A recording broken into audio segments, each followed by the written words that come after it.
Ito yung may atraso sa akin, oh. Yan, oh. Ginuhitan mo mukha ko.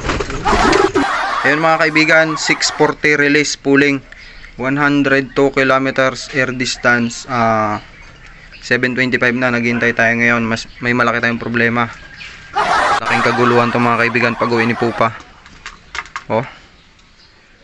Isang gabi lang, may asawa na siyang iba agad. Si Algerta. Patay tayo dyan. At yung pinakamalaking problema pa natin, putol yung kable ng wifi dito sa kapitbahay natin.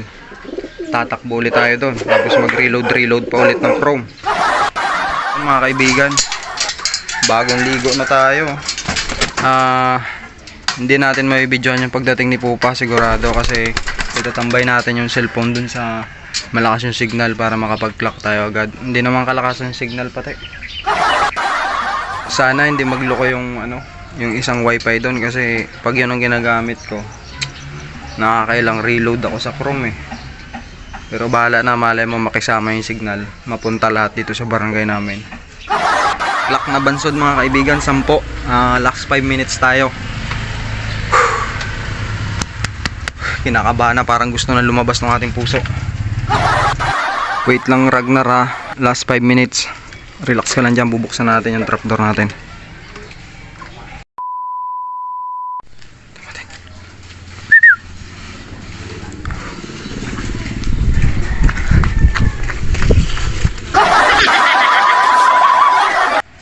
Speed natin mga kaibigan ang bagal, 1090.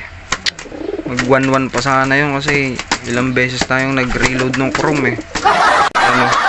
Nag-aaway yung magkabit to.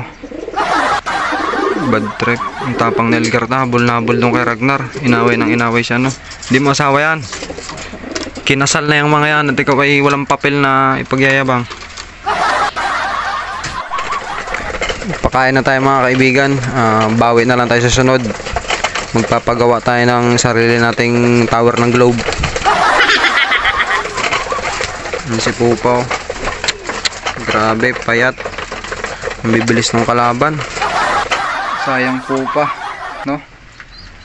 Humina yung wifi natin. Kung hindi sana humina yun,